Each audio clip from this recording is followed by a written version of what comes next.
The snow fell like shattered glass on Fifth Avenue in Manhattan, and Nola Baptiste was about to lose everything she had fought 3 years to build. She stood in the alley behind Eclipse, the most exclusive lounge in New York, holding a black trash bag filled with her belongings while her former manager locked the door in her face. It was Christmas Eve, 11:47 p.m., and the temperature had dropped to 15 degrees, but the coldest thing in that alley wasn't the weather. It was the smile on Vivian Sterling's face as she turned the deadbolt. "You really thought you belonged here, didn't you?"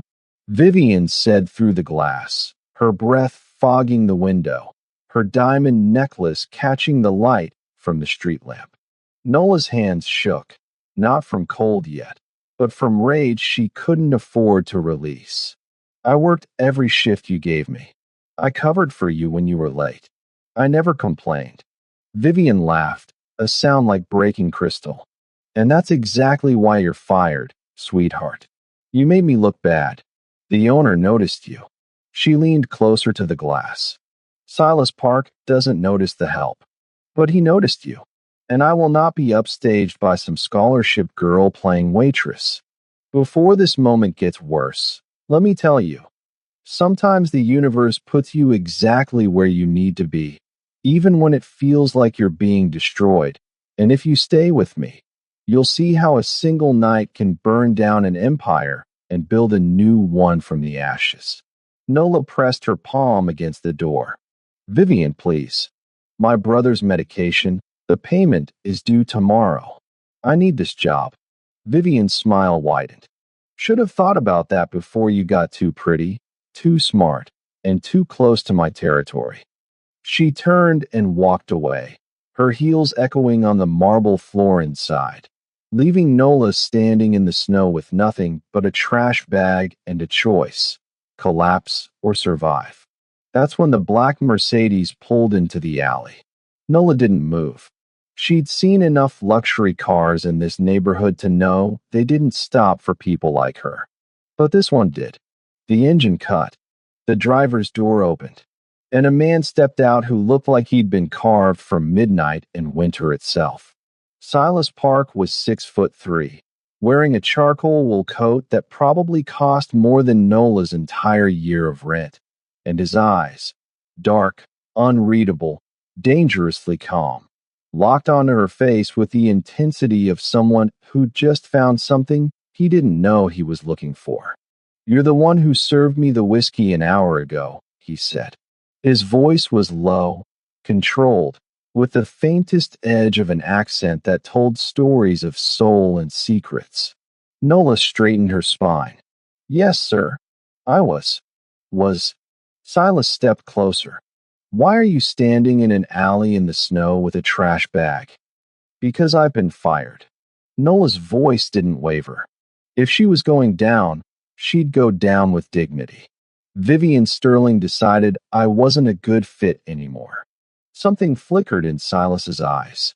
Not sympathy. Something colder. Something lethal. Vivian Sterling doesn't have the authority to fire anyone. Nola blinked. "She's the general manager." "She's an employee," Silas corrected, his jaw tightening. "I own Eclipse. I own this building. I own the block." The world tilted. Nola had served the owner. She'd made eye contact with him, smiled, recommended the Macallan 25 because he looked like a man who appreciated things that took time to perfect. And Vivian had seen it. "I didn't know," Nola whispered. "I didn't know you owned it." Silas studied her face, and for 3 long seconds, the only sound was the wind howling between the buildings and the distant hum of the city that never slept. Then he pulled out his phone. "Get back inside." "I can't." "She locked," I said. Silas repeated, his voice dropping into a register that made even the snow seem to pause. "Get back inside." He tapped his screen once.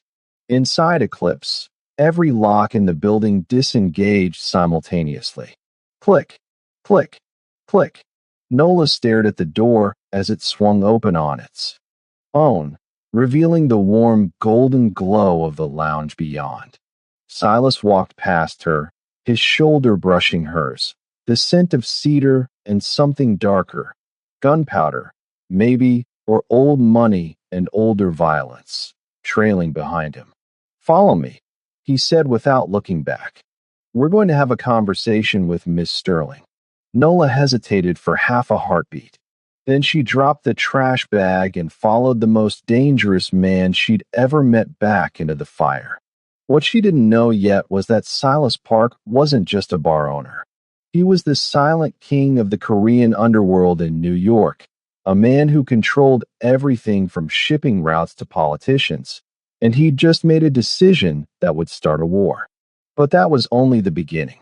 Vivian Sterling was pouring herself a victory champagne when the lights in Eclipse dimmed, then blazed back to full brightness, and every screen in the lounge, the TVs behind the bar, the digital menus, even her personal tablet, displayed the same two words in blood-red text, owner present.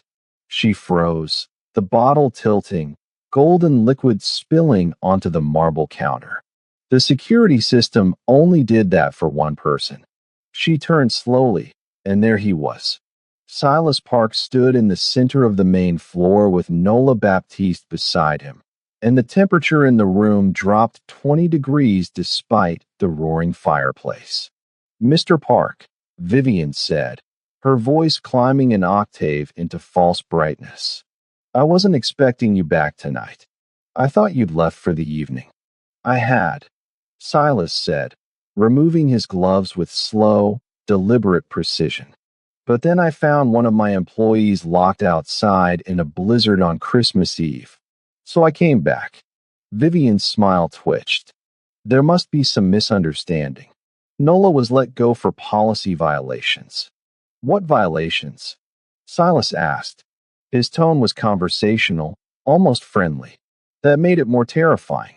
Vivian glanced at Nola, then back at Silas. "Insubordination. Failure to meet dress code standards. Inappropriate fraternization with clients." "Interesting," Silas said. He walked to the bar, his footsteps echoing on the hardwood. "Because I've reviewed the security footage from the past 3 months. Every shift Nola worked is recorded. Would you like to watch it with me?" Vivian's face went pale beneath her makeup. "That won't be necessary." "I think it is." Silas tapped the bar twice, and the largest screen flickered to life. The footage began playing. It showed Nola arriving early for every shift, staying late, cleaning tables other waitresses ignored, helping the kitchen staff when they were slammed, never once on her phone, never once sitting down. Then the footage switched to Vivian. It showed her arriving late, leaving early, screaming at a busboy until he cried, pocketing cash from the register, and in one particularly damning clip, pouring a drink on Nola's uniform and laughing when Nola had to work the rest of the night in a stained shirt. "Still want to talk about policy violations?" Silas asked, his voice soft as a knife sliding between ribs. Vivian's hands clenched into fists. "She doesn't belong here. Look at her. She's not Eclipse material." "And what exactly is Eclipse material?" Silas stepped closer. "Because from where I stand, Nola is the only person in this building who understands what service actually means." Vivian caught herself, but not fast enough. "She's what?" Silas's eyes went black. "Say it. Finish the sentence." Vivian's mouth opened and closed like a fish drowning in air. Nola spoke instead, her voice steady despite the tremor in her hands. "She's going to say I don't fit because I'm black. Because I grew up in the Bronx, not the Hamptons. Because my last name isn't Sterling or Vanderbilt or Park." She looked directly at Vivian. "But you didn't fire me for any of that. You fired me because Silas smiled at me when I recommended his drink. And you can't stand the idea that someone like me could be seen by someone like him." The silence that followed was the kind that precedes explosions. Vivian lunged. Not physically, but verbally, her voice rising into a shriek. You have no idea what you're talking about. I built this place. I made Eclipse what it is. And you think you can waltz in here with your sob story about your brother's medication and your sad eyes and just take what's mine? Mine, Silas repeated. His voice was a whip crack. You don't own anything here, Vivian. Not the chairs, not the glasses, not the air you're breathing. I've tolerated your cruelty because you were efficient, but efficiency doesn't excuse racism, and it sure as hell doesn't excuse locking an employee outside to freeze. He pulled out his phone again. You're fired. Effective immediately. Security will escort you out. You can't. Fire me. Vivian screamed. My father is Lawrence Sterling. He owns half the real estate in this city. He'll bury you. Silas smiled. It wasn't a kind smile. Your father is a landlord who owes me $3 million in protected loans. If you'd like me to call in that debt tonight, keep talking. Vivian's face crumbled. She looked at Nola with pure, distilled hatred. This isn't over. You have no idea what you've just started. She grabbed her coat and stormed toward the exit. But before she reached the door, she turned one last time. Enjoy your little victory, Nola. But you should ask your new savior what he really does for a living. Ask him about the shipments. Ask him about the missing accountant from last year. Ask him why half the NYPD won't touch him. Then she was gone, the door slamming behind her so hard the chandelier swayed. Nola stood in the center of Eclipse, suddenly very aware that she was alone with a man she didn't actually know. Silas turned to face her. She's right about one thing, he said quietly. You should ask me what I do. Nola met his gaze. I don't care what you do. You didn't let me freeze. That's all that matters tonight. And tomorrow? Tomorrow I'll figure out who you really are. Silas laughed, a genuine sound that transformed his entire face. Fair enough. But right now, you're going to sit down, drink something warm, and tell me about your brother. Why? Because, Silas said, walking behind the bar and pulling out 2 glasses, I just made you an enemy, and I don't leave my people unprotected. I'm not your people. You are now.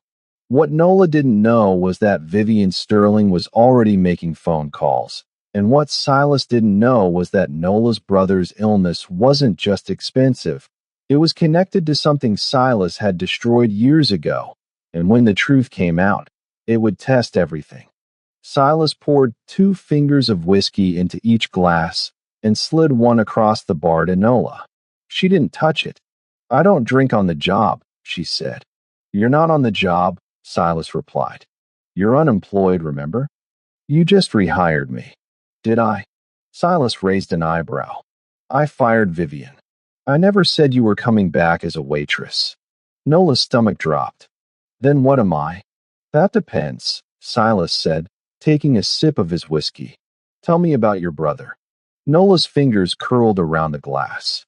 The warmth bled through the crystal. His name is Ezra. He's 14. He has a rare autoimmune condition that attacks his nervous system. The treatment costs $32,000 every 3 months, and insurance won't cover it because they've labeled it experimental. How long have you been paying for it? 3 years. On a waitress salary. On 3 jobs, Nola corrected. I worked here at night. I do bookkeeping for a law firm during the day. I drive for a rideshare company on weekends. Silas set his glass down. You're working yourself to death. He's my baby brother, Nola said simply. Our parents died when he was 9. I'm all he has. Where's the next payment due? Tomorrow. Christmas Day. The clinic doesn't care about holidays. Silas pulled out his phone, typed something, and set it face down on the bar. It's handled. Nola stared at him. What's handled? The payment. The next one. And every one after that for the next 5 years. Nola's heart stopped. You can't. That's over $500,000. I can, and I did. Silas leaned forward. I don't make gestures, Nola. I make investments. You're smart, you're loyal, and you just stood up to a woman who could have destroyed your life. I need people like you. Doing what? Nola asked, her voice trembling somewhere between hope and terror. Whatever you're good at, Silas said. You mentioned bookkeeping. My operations need someone who understands numbers and knows how to keep their mouth shut. You'll work directly for me. The pay is $200,000 a year, plus benefits, plus your brother's medical expenses fully covered. Nola couldn't breathe. It was too much. Too fast. Too good to be real. What's the catch? The catch, Silas said, his eyes never leaving hers, is that the world I operate in doesn't play by normal rules. You'll see things that would make most people run. You'll know things that could get you killed if you talk to the wrong person. And once you're in, there's no easy way out. Are you in the Mafia? Nola asked bluntly. Silas smiled. I prefer the term independent contractor, but yes. I run the Korean network in New York. Shipping, gambling, protection. I don't touch drugs, I don't touch trafficking, and I don't hurt civilians. But I'm not a good man, Nola. I'm just better than most of the alternatives. Nola picked up the whiskey and downed it in one burning swallow. When do I start? Right now, Silas said. Because Vivian just walked into her father's office, and he's about to make a very stupid mistake. As if summoned by prophecy, the front door of Eclipse exploded inward. Not metaphorically, actually exploded. The glass shattered into 1,000 glittering pieces as 3 men in black suits stormed in, guns drawn. Silas Park, the lead man shouted. He was tall, red-faced, with the kind of entitled rage that came from a lifetime of buying his way out of consequences. Lawrence Sterling, you think you can fire my daughter and threaten my family? You think you're untouchable? Silas didn't flinch. He stepped in front of Nola, his body becoming a shield. I think you just committed armed assault on my property, Lawrence. That's a felony. Want to add more? I want you on your knees, Lawrence snarled. I want you begging. Then you're going to be disappointed, Silas said. He raised his left hand and snapped his fingers once. The sound echoed like a gunshot. Within 3 seconds, every exit sealed. Steel shutters dropped over the windows. The lights dimmed to a predatory red. And from the shadows of the lounge, 6 figures emerged. They moved like smoke, dressed in black tactical gear, faces covered, weapons drawn. Silas's personal security team. Lawrence's bravado crumbled. You can't do this. I have connections. I'll have the police here in 5 minutes. No, you won't, Silas said calmly. Because the police commissioner is currently enjoying Christmas Eve at his daughter's house in Connecticut, and the deputy commissioner owes me a favor that involves his son's gambling debts. No one is coming for you, Lawrence. He stepped forward.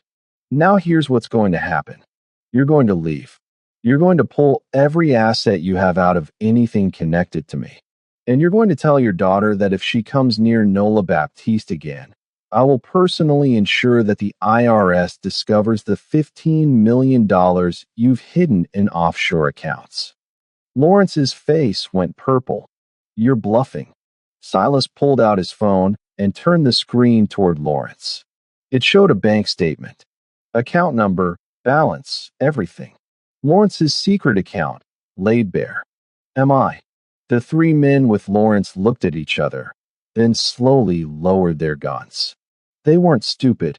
They knew when they'd lost. Lawrence backed toward the door, his hands shaking. This isn't over, Park. You've made an enemy tonight. Good, Silas said. I was getting bored. Lawrence fled, his men following. The shutters lifted. The lights returned to normal.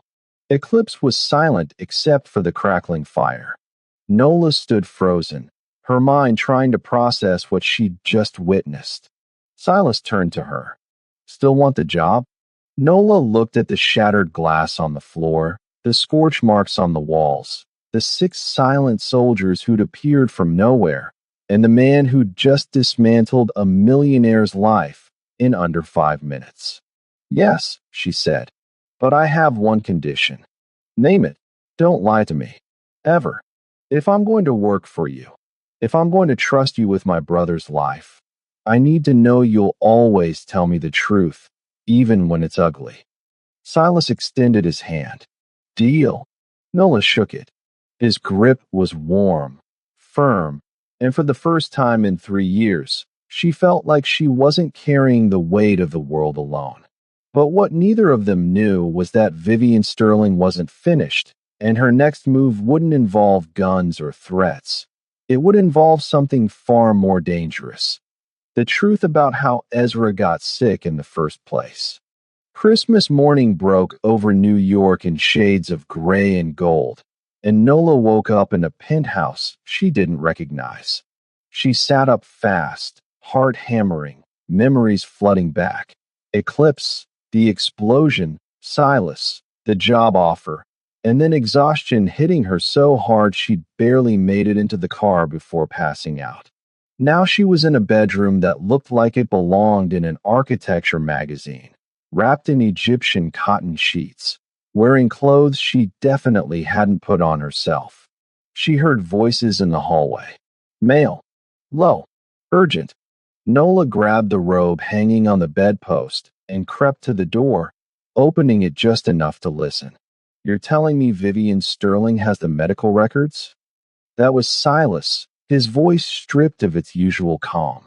Not just Vivian, a second voice replied. Deeper, older. Her father hired a private investigator. They pulled everything. Hospital admissions, pharmacy records, the whole timeline. And boss, it traces back. To what? Silence. Then, to the chemical fire. The warehouse in the Bronx. 6 years ago, Nola's blood turned to ice. The warehouse fire. The night that had destroyed her neighborhood, sent dozens to the hospital, and left her baby brother with a compromised immune system that would haunt him for the rest of his life. The night that had started everything. That warehouse was clean, Silas said, but his voice carried a tension Nola hadn't heard before. We shut down the smuggling route 2 months before the fire. I personally made sure there were no chemicals stored on site. That's not what the records show, the other voice said. Sterling found the manifest. 3 containers of industrial solvents, unregistered, left behind when we pulled out. The fire started because someone torched the building to cover the evidence, and the chemicals turned it into a toxin cloud. Who torched it? We don't know, but the timing suggests it was someone trying to erase our connection to the property. And now Sterling has proof that we own the warehouse, proof that the chemicals were ours, and proof that Ezra Baptiste was admitted to the R the same night with acute chemical exposure.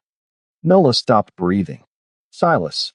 The warehouse belonged to Silas. The chemicals that had destroyed her brother's health, that had forced her to work 3 jobs, that had stolen their entire future, they belonged to the man who'd just promised to save them. She pushed the door open and walked into the hallway. Both men turned. Silas stood by the floor-to-ceiling windows, silhouetted against the Manhattan skyline, looking like a king surveying his kingdom. The other man was older, maybe 60, with silver hair and a scar running down his jawline. Nola, Silas said. His voice was careful. Too careful. You're awake. Tell me it's not true, Nola said. Her voice shook. Tell me you didn't poison my brother. Silas didn't look away. Didn't flinch. I own the warehouse. I didn't order the fire. I didn't know about the chemicals left behind. But yes, Nola, ultimately, it traces back to me. The world tilted. Nola grabbed the door frame to stay upright. You knew. Last night, when I told you about Ezra, you knew. I suspected, Silas admitted. The timeline matched. But I didn't have confirmation until an hour ago. And you didn't tell me. I was waiting until I had all the facts. Liar, Nola screamed. The word tore out of her like a wound opening. You said you'd never lie to me. You shook my hand. And this whole time you knew you were the reason he's dying. Silas took a step forward. Nola, don't. She held up her hand. Don't come near me. The older man cleared his throat. Miss Baptiste, I understand you're upset, but we have a bigger problem. Lawrence Sterling is planning to leak this information to the media. If he does, it won't just destroy Silas. It'll destroy you too. The story will be Mafia boss bribes victim's sister to keep her quiet. Your brother's medical privacy will be shredded. Your name will be everywhere. Let it, Nola said. I don't care. You should, the man said, because Sterling isn't stopping there. He's also threatening to cut off the payment we made to the clinic. He has connections with the medical board. He can make sure your brother never gets treated again anywhere in the country. Nola felt like she was drowning. Why? Why does he hate me this much? Because you're the weapon, Silas said quietly. He doesn't care about you or Ezra. He cares about destroying me. And you're the perfect ammunition. Nola looked at him. This man who'd saved her from freezing, who'd defended her, who'd promised her the world, and who'd also poisoned her brother and lied about it. I want to leave, she said. I want out of this building, out of this deal, out of everything. If you walk out that door, Silas said, Sterling will leak the story within an hour. By tonight, your brother's clinic will drop him, and you'll be unemployed, unemployable, and famous for all the wrong reasons. Then what do you suggest? Nola asked bitterly. I suggest, Silas said, his eyes hard as winter stone. We destroy Lawrence Sterling before he destroys us. Nola laughed, a broken sound. How? You said yourself he has proof. He has proof of negligence, Silas corrected. Not intent. And I have proof of something far worse. He nodded to the older man, who pulled out a tablet and turned it toward Nola. The screen showed a document. A contract. This, Silas said, is an agreement Lawrence Sterling signed 8 years ago with a Russian shipping syndicate. They paid him $2 million to look the other way while they stored illegal materials and properties he owned throughout New York, including the warehouse in the Bronx. Nola stared at the signature. Lawrence Sterling's name in bold black ink. The chemicals that hurt your brother weren't mine, Silas continued. They were Russian contraband stored in a building Sterling was paid to ignore. When my people took over the warehouse for our operations, we never knew what was in the back containers because Sterling never disclosed it. And when we pulled out, someone, likely Sterling's Russian contacts, burned it down to erase the evidence. So Sterling isn't just coming after you, Nola said slowly. He's covering up his own crime. Exactly, Silas said. And if we release this, he doesn't just lose his reputation. He goes to prison. Nola looked between the two men. Why are you telling me this? Why not just release it? Because, Silas said, stepping closer, the choice isn't mine. It's yours. If we go to war with Sterling, it gets ugly. People get hurt. Your name still gets dragged through the mud, just from a different angle. Or you can walk away right now, and I'll handle it quietly. But you'll never know the full truth, and you'll never be safe from him. That's not a choice, Nola said. That's a trap. Welcome to my world, Silas replied. What do you want to do? Nola closed her eyes. She thought about Ezra, alone in their apartment, waiting for her. She thought about 3 years of exhaustion and fear. She thought about Vivian's cruelty and Lawrence's threats and Silas's lies and the warehouse fire that had stolen everything. Then she opened her eyes. I want to burn his world down, she said. All of it. I want him to feel what I felt when I thought my brother was going to die. Silas smiled. It was a terrible smile, full of teeth and promises. Then let's go to war. But what none of them knew was that Vivian Sterling had just made a deal of her own, and her allies weren't millionaires or politicians. They were something far more dangerous, and they were already on their way. The war started at 3 p.m. on Christmas Day when every news outlet in New York received an anonymous tip about Lawrence Sterling's Russian connections. By 3:30, federal agents were knocking on his door. By 4 o'clock, the story had gone national. Silas watched it unfold from his penthouse, Nola standing beside him, her arms crossed, her expression unreadable. "How does it feel?" Silas asked quietly. "Like I'm becoming someone I don't recognize," Nola admitted. "Is that bad?" "I don't know yet." Silas's phone buzzed. He glanced at the screen, and his expression darkened. "We have a problem." "Another one?" Nola asked. "Vivian just posted bail for her father, and she's not alone." He turned the phone toward Nola. The screen showed security footage from outside the Sterling mansion. Vivian stood on the steps, flanked by 6 men in dark suits. But these weren't lawyers or bodyguards. These were soldiers. Military posture, cold eyes, the kind of men who killed for a living. "Who are they?" Nola whispered. "Bratva," Silas said. "Russian Mafia." Vivian must have called in her father's old contacts. The older man from earlier, his name was Marlowe, Nola had learned, stepped into the room. "Boss, we've got movement." 3 SUVs heading toward the Bronx. Nola's heart stopped. "That's where Ezra is." She grabbed Silas's arm. "They're going after my brother." Silas was already moving. "Marlowe, mobilize the team. I want everyone at the Baptiste apartment in 5 minutes." "Nola, stay here." "Absolutely not," Nola said, grabbing her coat. "That's my brother." "Which is exactly why you're staying," Silas snapped. "If they grab you, they have leverage. If you're here, you're safe." "I don't want to be safe," Nola shouted. "I want to protect him." Silas grabbed her shoulders, forcing her to look at him. "I know, and I swear to you, I will bring him back. But I need you to trust me." Nola's eyes filled with tears. "You lied to me." "I did," Silas said, "and I'll spend the rest of my life making up for it. But right now, I need you to let me fix this. Please." Nola stared at him, torn between fury and desperation, and finally nodded. Silas kissed her forehead, a brief, fierce gesture, and then he was gone, Marlowe on his heels. Nola stood alone in the penthouse, watching the city lights blur through her tears. 15 minutes later, she heard the gunfire.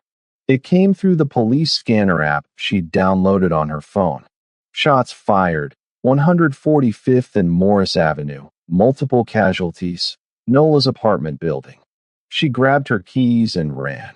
The streets of the Bronx were chaos. Police sirens wailed. Neighbors poured out of buildings, pointing, shouting, recording on their phones. Nola pushed through the crowd, her breath coming in ragged gasps, and stopped dead when she saw her building. The front door was blown off its hinges. The windows on the 3rd floor, her floor, were shattered. And in the middle of the street, Silas stood with his back to an SUV, gun in hand, blood streaming down his left arm. Across from him, Vivian Sterling crouched behind a car, screaming into her phone. "Where's my brother?" Nola shouted, sprinting towards Silas. He turned, eyes widening in horror. "Nola, get down." She didn't. She ran straight past him, into the building, up the stairs, ignoring the bullet holes in the walls and the smell of smoke. "Ezra," she screamed. "Ezra." "Nola." His voice, weak but alive. She burst into the apartment. Ezra was huddled in the bathroom, clutching his medical bag, tears streaming down his face. Marlowe stood guard at the door, gun trained on the hallway. "He's okay," Marlowe said. "We got here first." Nola collapsed next to her brother, pulling him into her arms, sobbing. "I'm sorry. I'm so sorry. Why are people shooting at us?" Ezra whispered. "Because I made a mistake," Nola said. "But it's over now. I promise." Downstairs, Silas had Vivian pinned against the car, his gun pressed under her chin. Call them off, he growled. Call them off now, or I end this. Vivian laughed, blood on her teeth. You think you've won. My father's deal will bury you. The Bratva doesn't forgive debts, Silas. You're a dead man. Maybe, Silas said, but you'll die first. Silas. Nola's voice cut through the chaos. She stood on the steps of the building, Ezra beside her, Marlowe behind them. Let her go. Silas didn't move. She tried to kill your brother. And if you kill her, you're no better than she is, Nola said. Please, let the law handle it. Silas stared at her for a long, agonizing moment. Then he lowered the gun. Vivian collapsed, gasping. Within seconds, police swarmed the scene. Vivian was arrested, her Russian contacts rounded up, and the Sterling Empire officially crumbled. Silas walked over to Nola, his arm bleeding, his face exhausted. You shouldn't have come, he said. I know, Nola replied. But I couldn't let you fight alone. Ezra looked between them.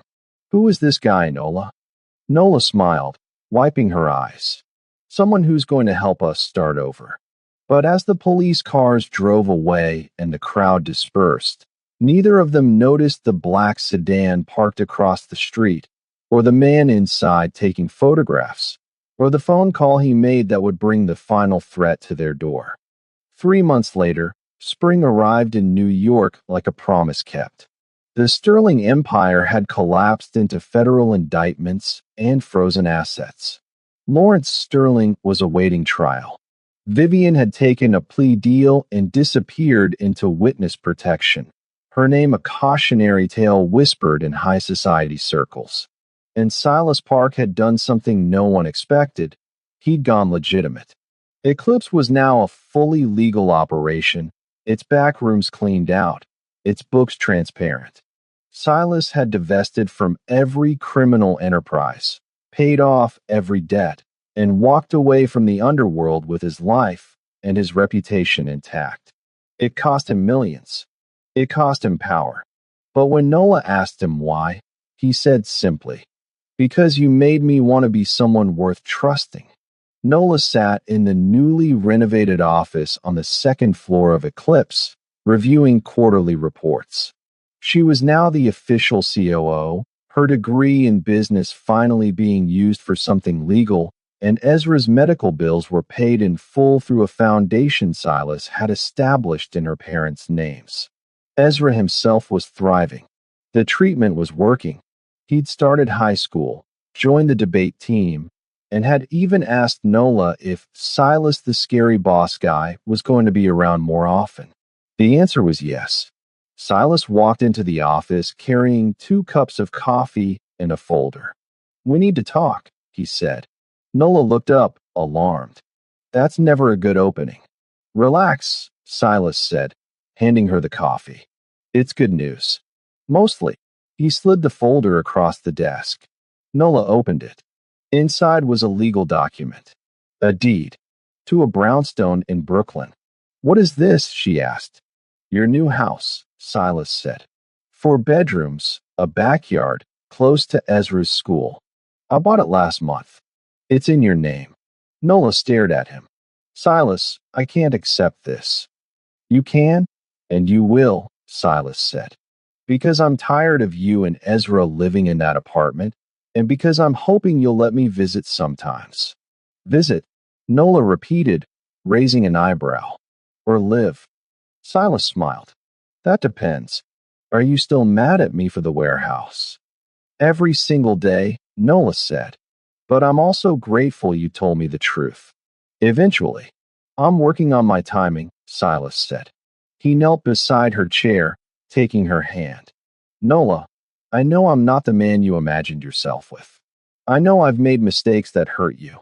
But I also know that I've never felt about anyone the way I feel about you. You make me want to be better. You make me believe I can be. Nola's eyes filled with tears. Silas, let me finish, he said gently. I'm not asking you to marry me. Not yet. I know we've only known each other for 3 months, and most of that was spent in crisis mode. But I'm asking you to let me try. Let me prove that I can be the man you and Ezra deserve. Nola looked at him, this dangerous, complicated, impossible man who'd saved her life and shattered it and rebuilt it all in the span of one winter. One condition, she said. Anything. You have to come to Ezra's debate tournament next week. And you have to sit in the front row and cheer embarrassingly loud. Silas laughed, the sound filling the room with warmth. Deal. He stood up, pulling her to her feet, and kissed her. It was slow, deep, full of promises and second chances, and the kind of hope that only comes after surviving the worst and choosing to build something new. When they finally broke apart, Nola whispered, I'm still scared. Good, Silas said. So am I. But I'd rather be scared with you than safe with anyone else. Downstairs, Eclipse was filling up with the early evening crowd. The bar gleamed. The music was soft. And on the patio where Nola had once stood freezing and hopeless, flowers were blooming in planters Silas had installed, bright and defiant against the city concrete. Ezra arrived an hour later, backpack slung over his shoulder, and stopped dead when he saw Silas and Nola sitting together at the bar, laughing over something stupid. Are you two like together now? He asked suspiciously. Define together. Nola said, trying to keep a straight face. Gross, Ezra said, but he was smiling. Does this mean I can call him Silas instead of Mr. Park? You can call me whatever you want, Silas said, as long as you keep getting straight A's. Deal, Ezra said, sliding onto a bar stool. Can I have a Coke? Can you finish your homework first? Nola countered. You're worse than he is, Ezra grumbled, pulling out his textbook. Silas leaned over and whispered in Nola's ear. We're going to be okay, aren't we? Nola looked at her brother, alive and healthy. She looked at the bar that had almost destroyed her and had instead become her salvation. She looked at the man beside her, flawed and fierce and finally free. Yeah, she said, we're going to be okay. And for the first time in years, she believed it. What an incredible journey from the freezing alley to a life rebuilt from ashes. Nola's story proves that sometimes the worst nights lead to the most beautiful beginnings, and that true strength isn't about never falling. It's about who helps you stand back up. Silas wasn't just a mafia boss who walked away from power. He was a man who learned that the greatest empire you can build is the one that protects the people you love. If this story moved you, if it made you believe in second chances and justice and love that survives the fire, do me a favor. Smash that like button because it genuinely helps this channel reach more people who need to hear stories like this. Share this with someone who loves a good redemption arc, a powerful romance, or just needs a reminder that broken things can be made beautiful again. And don't forget to subscribe and hit that notification bell so you never miss our next story. Because trust me, we've got more emotional journeys coming that will leave you breathless. Thanks for being here. And remember, sometimes the person who saves you is the one you never saw coming.